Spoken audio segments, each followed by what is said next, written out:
Greetings. I hope everybody is doing well. Um, I have enjoyed reading your checkpoint responses and your annotations this week. I think I am almost caught up. I've got an essay or two that have already come in for this week, but I'm at least caught up on everything from week 2. So thanks for your patience while I'm still building out. I had planned to have our course everything up for the entire course this week, and as you can see, that has not happened. But I have 2 days blocked out to get everything finished up next week. So for my early birds, help is on the way.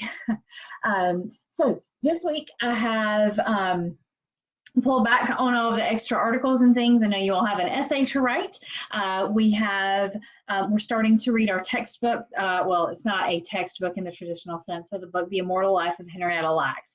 This book, it is quite a story, and it encompasses a lot of the issues that we look at in this course. Medical technology, privacy issues, education issues, equity issues. It's huge. So I have loved this book since it first came out. Students have responded really well to it. There is also a film on this book that is very much loved by many of my students. So a lot of students do tend to watch the movie after they read the book. I will confess that I have not actually watched the film, but I have heard amazing things about it. So take that as you will. I do ask you to read part 1 of the book this week, and that's just me trying to keep you on pace. So if you get a little bit behind, it's okay to need to catch up next week. And if you want to keep going, please do. When I first got this book, gosh, I guess it came out 10 or 11 years ago, I accidentally read half of it in one day. I did not mean to. It's that good.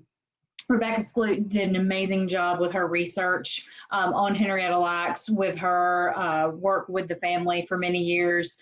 She put a lot into this book, so I really do think that you will enjoy it. And the story is worthwhile for so many reasons, as we discuss technology and society. I also have a link to the Poisoner's Handbook. I would like for you to watch some of it. First half or so is good. I will warn you that there is some disturbing content. There are disturbing stories. This film is kind of the PBS documentary, the American Experience documentary version of Deborah Bloom's book by the same name. Deborah Bloom has done a lot of fantastic science writing, and she is who first brought the Radium Girls to my attention. There is now a book about the Radium Girls. I think a film is in the works. Tom Morello has done a song about them with some collaborators, so they've gotten a lot of attention in recent years. You don't have to watch the whole documentary, but it does go into the beginnings of forensic science in New York City, and it kind of shows us how we went from a country where products and things were not regulated, and how that could be really problematic, and how that has changed and how that sort of got moved in the right direction. So it's really interesting on so many levels. So I hope that will be enjoyable for you all. I tried to keep this a lighter week because I know you're working on your essays. I've really enjoyed speaking with you all who have contacted me about those and reading your checkpoints. Very excited about the essays that are coming down the line.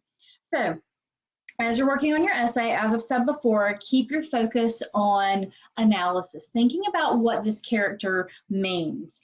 What does it represent? What is it responding to? Why was it popular at that time? Or why is it popular now, if it still is? I know some of you are working with contemporary characters, and some of you are working with really old characters, and then there's some folks working on things in the middle. Some people have asked me if, a computer system can be a character. Absolutely. You can focus on a character from a video game as well. Thank you to the folks who brought it to my attention. I need to update the assignment on that. If you feel like you're kind of struggling with this assignment, please make an appointment to talk to me or get help at the Writing Center or drop into office hours. I definitely want to help, and I want this to be pleasant for you. I know that writing essays may not sound like a lot of fun, and sometimes students try to avoid it, but please do know that I don't want this to be harsh. I don't want it to be bad. I want this to be a fun experience. So, if you're still, I know a couple of folks are still trying to choose a character. If there's one you can have fun with, have fun with it. So Thanks for your patience as I continue building the course. I will get week 4 up on Monday, the latest, and the rest of the weeks will follow next week. We will get the rest of this together. So stay cool as possible. If I can help you, please let me know. If you have questions or if there are specific things you want me to address in our next video, let me know. And if there's something you need me to address before next week, I'm glad to hop on here again, especially when I'm in my office with the good lighting and the better camera. So you all have a wonderful weekend. Take care, and I will be back with you next week.